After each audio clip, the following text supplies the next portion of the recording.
प्रकृतिले बनेको संसारको बेस्ट वन्डर माउन्टेन्स र पहाड सँगैको यात्रामा देखिने विभिन्न चरणहरूसँगै देखिँदैछ फोक्सुन्दो ताल, the major attraction of Dolpa.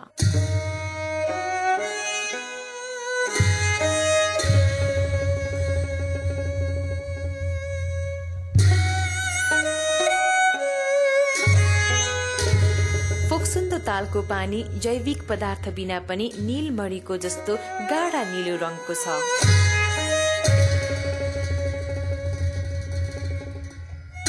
शान्ति र सुन्दरताको चरम बिन्दु फोक्सुन्दो तालको मनमोहक वातावरणको रस लिएर 15 मिनटपछि पुग्यौं सालदाङ।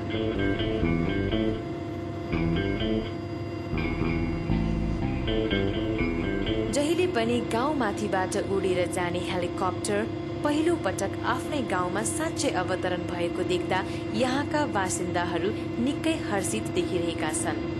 हेलिप्याड नभए पनि निकै कठिनाइका साथ ऐतिहासिक अवतरण गरियो सालदाङमा।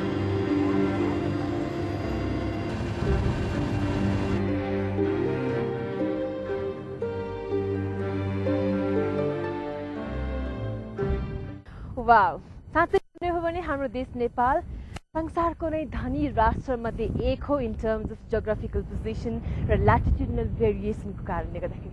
अहिले हामी जुनाईबाट सालदाङमा आउँदाखेरि ट्रेक गरेर आउनुभयो भने 5 दिन लाग्छ अरे, र कुनै हवाई साधनको मार्फत आउनुभयो भने 20 मिनट। एनिवे, अहिले सालदाङको एकदमै रमाइलो कुरा गर्नुपर्दाखेरि सालदाङ भन्ने बस्ती 700 वर्ष पुरानो हो र यहाँ चाहिँ यो ठाउँ एकदमै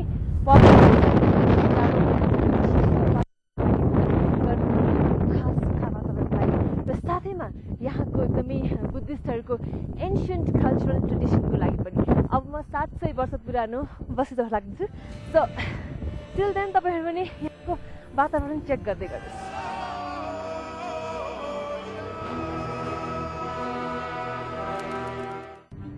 आइसोलेटेड अनि उदेक लाग्दो चारैतिर चट्टानका पहाड भएको यस विस्तृत भन्ज्याङले पर्यटक र यात्रीहरूलाई फ्यासिनेट त पक्कै गर्छ। गाउँभित्र छिर्नु अगाडि यो तेब्लिङ भित्र छिरेर मात्रै जानुपर्छ भन्ने मान्यता रहेको छ। सो त्यही मान्यतालाई म मान्दै म पनि छिर्दैछु।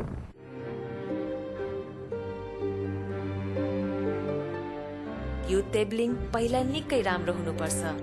त्यो बेलामा हातैले कोरिएको चित्रहरू हुनुपर्छ जुन पुरानो र खुइलिसकेपछि तिब्बतबाट ल्याइएको पोस्टर टाँसिएको छ।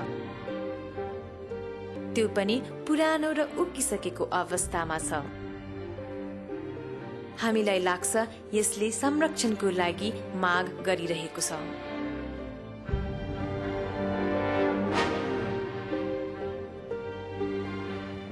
यसरी यसभित्र छिरेर गाउँभित्र पस्नाले हामीले ल्याएको बाहिरबाट ल्याएको नराम्रो कुराहरू, नराम्रो तत्त्वहरू गाउँभित्र पस्न पाउँदैनन् रे। प्रिटी रिलिजियस न?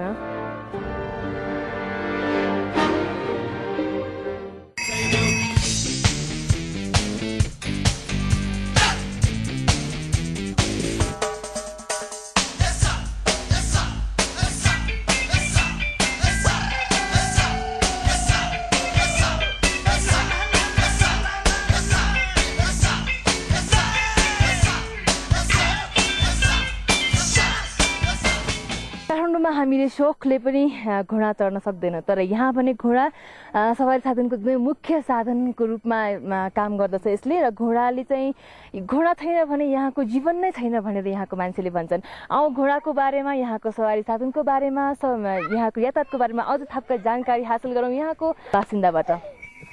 नमस्ते। ओके, मलाई भन्नुहोस् न यहाँ कतिको गाह्रो छ यहाँनिर वरपर जान, एउटा गाउँबाट अर्को गाउँ जान? हजुर, धेरै गाह्रो छ यहाँ। उता गाविसबाट आएको है। जस्तो मैले पहिले एकचोटि दुईचोटि काठमाडौँतिर गएको थियो, त्यतिखेर ट्याक्सी गरेर बिना बसका हामीले कस्तुरी काठमाडौँ चलाउने, काठमाडौँ वरिपरि जाने र अरदर गर्ने जस्तो त्यस्तो यहाँ धेरै नै दुःख छ बिना घोडाको।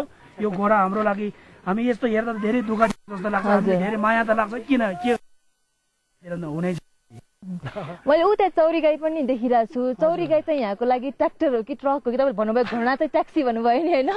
चौरी गाई चाहिँ के ट्रक हो यहाँको? हजुर, चौडी गाईको चाहिँ हामीले धेरै जस्तो बारी बकाउने चिन अब यताउता केही बारीहरू बकाएर ल्याउनु पर्ने वा भयो अब नुन भयो तेल भयो जे जुन चाहिँ हामीले अब स्थानीयवासीहरूले चलाउनु पर्ने खानेपानी व्यवस्था त्यो चाहिँ चौरी गाईको बिना याकको बिना एकदम मुस्किल छ। बगेर लानु पर्यो भने चाहिँ तीन चारजनाले खाने हामी 1-2 जनाले बगेर त पुग्दैन। याकले 15-20 जनाको खाना एउटा याकले बोक्नु सकिन्छ। त्यसैले याक र यो घोडाको चाहिँ एकदम महत्त्वपूर्ण छ। चीनसम्म त बाटो राम्रो छ भन्छ, तर चीनबाट नेपाल आउनको लागि चाहिँ बाटो एकदमै नराम्रो, बाटो भए तापनि राम्रो छैन भनेर यहाँको बासिन्दाहरूले भनेको पाइन्छ। घोडा र याकको बाटो चाहिँ त्यति ठुलो छैन, पहिला समस्या थियो, अहिले अलि यस्तो बनाएर अलि राम्रो भएको छ, तर पनि बाटोको चीनमा जाने बाटोको चाहिँ अलिक समस्या नै छ। अब मोटर बाटो मतलब रड जस्तो बनाउँ है, सडक जस्तो त्यस्तो त धेरै नै अब हुनु त महत्त्वपूर्ण चाहकै छ कि, तर पनि एकदम ठाउँ अनुसारकोले गर्दा अलि मुस्किल पनि छ। त्यस्तो चाहिँ धेरै चाहको छ। अनि धेरै टाढा पनि छ यहाँबाट चीन ओहोरदोहोर गर्ने, यहाँबाट गयो भने करिब 1-2 दिन लाग्छ वहाँसम्म पुग्नलाई। ओके, हामीले थाहा पाइ नै हाल्यौँ कि यहाँ घोडाले एकदमै महत्त्वपूर्ण काम गर्दछ यहाँको दैनिक जीवनलाई सहज पुर्याउनको लागि, र यो घोडाले मलाई यहाँ घुम्न लैजानेछ। यहाँको कठोर प्रकृतिको डाँडा काँडामा पैदल यात्रा गर्न एकदमै कठिन हुने भएको हुनाले यो घोडाले मलाई एक्जोटिक हिमालयन नेचर र कल्चर एक्सप्लोर गर्न मद्दत गरिरहेछ।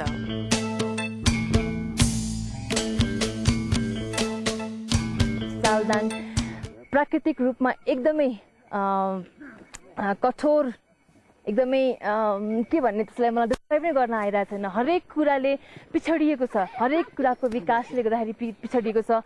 यहाँ कुनै पनि सिक्योरिटी छैन, यहाँ कुनै पनि एउटा के भन्छ पानीको समस्या र अर्को यस्तै गरेर खानेकुराहरूको समस्यादेखि लिएर खेतीपाती गर्नको लागि पनि पानी छैन, पानी पिउनलाई पनि पानी छैन। र म यहाँ बसिरहेको छु, मैले पानी राम्रोसँग खान पनि पाएको छैन, बरु यहाँ चाहिँ सुपहरू, यहाँको लोकल सुप चाहिँ मैले खाएर बिताइरहेको छु अहिलेसम्म। Anyway let's go. अहिले चाहिँ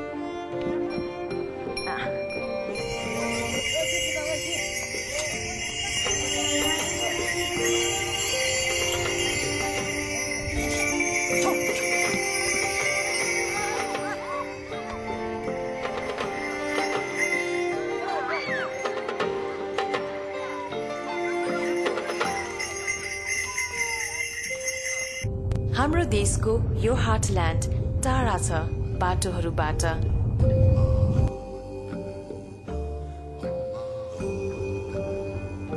र यो ठाउँमा आउँछन् टुरिस्ट र ट्रेकर्सहरू शताब्दीयौंदेखि हिँडिरहेको गोरेटोहरू पछ्याउँदै।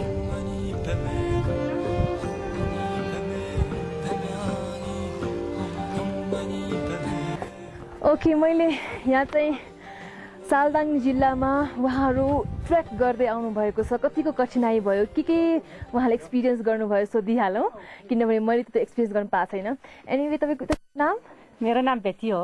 बेती, ओके। तपाईँ नेपाली पनि बोल्नुहुन्छ है? अलिअलि नेपाली बोल्नुहुन्छ। ओके, धेरै वर्ष बस्नुभयो यहाँ नेपालमा? धेरै त कहीँ हो। ओके, तपाईँले ट्रेकिङ गर्नुभयो, कहाँबाट गर्नुभएको ट्रेकिङ यहाँसम्म आउनुलाई? अहिले सालदाङ हो। Can you tell us something about how one self while trekking to Dolpa? Yeah, for Dolpa it's a special trekking. It's a long trekking, it's far away, it's in the forest. So you have to go with an agency, so look for a good agency, that you have a good sardar and good kitchen crew and everything, and that you're well equipped, and yeah. It's hard walking till here. This is a region I think you never find in the world anymore.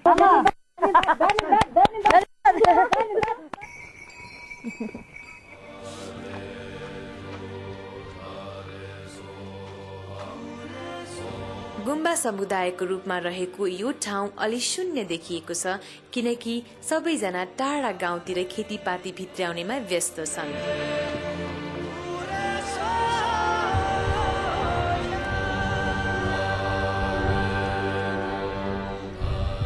यहाँका बासिन्दाहरू